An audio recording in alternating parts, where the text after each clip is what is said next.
their scoring drive, but they're still down here, Charles. Not the major concern, though, because of what you talked about. They scored the last time out. They feel good about themselves. They feel like their game plan is now in effect. They know how to attack and what plays they want to put together. But they've got to keep it moving in the right direction because, as you did note, they are down on the scoreboard. They'll start on the ground with Kelly. And he's brought down, getting this one up to about the 35. It'll go as a gain of 12. And it'll be first down, Washington.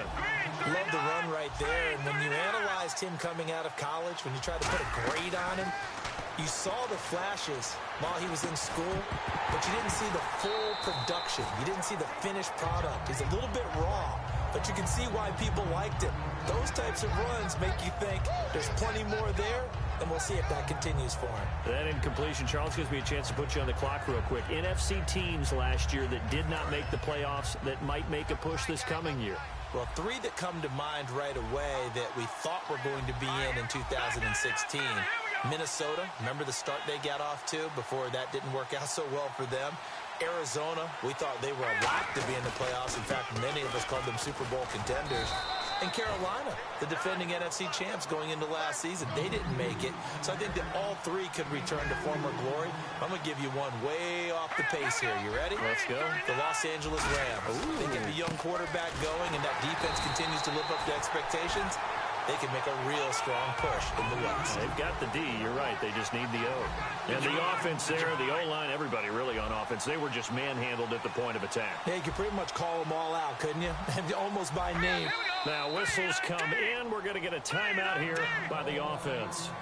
They'll have 2 remaining as we step aside here in this second quarter.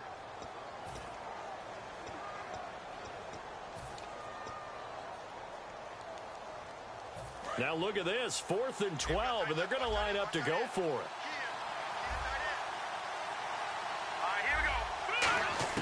On 4th down, they do snap it to Cousins. Jordan Reed has it. And he'll be taken down, but not before he gets into enemy territory. I don't know if I agree with that. I guess they don't care if I agree with that. But, boy, you have to be surprised by that, right? I definitely was surprised that they decided to go for it in this situation. But they must have either felt like they either had a great play call on or they're trying to show extreme confidence. 2 minutes to play here in the first half. We're back to New Orleans after this. And here comes play number 6 on this drive.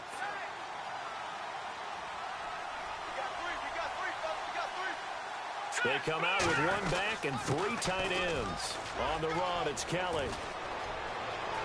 Touchdown, Washington!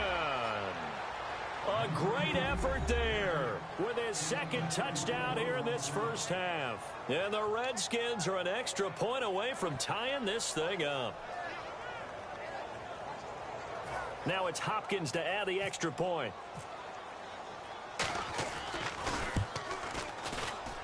And we've got a good one brewing. We're all knotted up at 14.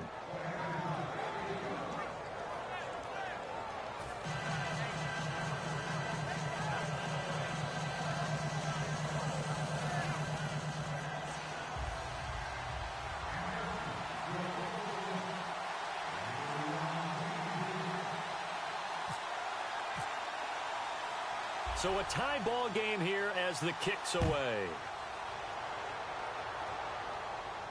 Here's Cooks on the return. And he'll take this one near the 25, call it the 26-yard line. Out onto the field comes New Orleans. And that last drive, a long drive, but not just that, they had a great air attack going. Do they stick with that? I would think that they would, because if they were confident enough to do it on the last drive, starting backed up in their own territory, why would you change anything? They've got to be confident about what they're presenting and continue to do so. Yeah, because the secondary, they really look clueless. And that was amazing because that drive went and went, no adjustments, and no big plays by the defense to knock the ball away. And they're going to speed things up here. On 2nd down, Ingram. And he's going to lose yards. They take him down at the 26. He lost 2 there, and it's 3rd down. Well, on that play, the expression, don't blink, you might miss something, certainly applied. That was fast. Defense diagnosed the play, and it was over in a heartbeat. Freeze on 3rd down. This is caught. It's Cooks.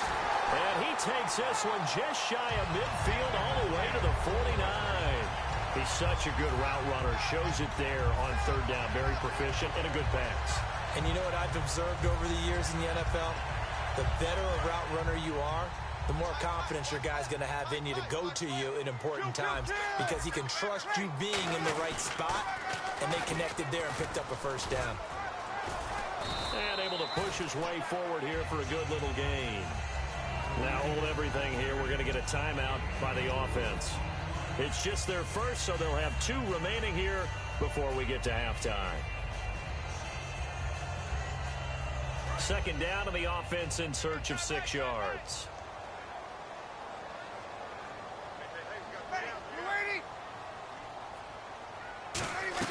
Now Breeze throwing on second down. He'll try and set up the screen. It's complete.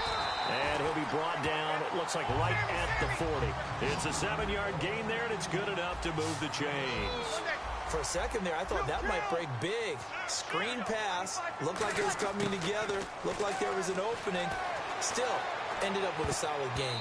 And his throw here's incomplete. Trying to get it to Willie Snead there. And that'll bring up second down. Let's give some credit to the defensive guys on that play. Able to bat that one away. Sure looked like they were trying to hit the corner route. Second down now after the incompletion. They'll come out in the pistol. Breeze again here on 2nd and 10. And the hit jarred it loose. It's incomplete. We know it's not an easy job to go out.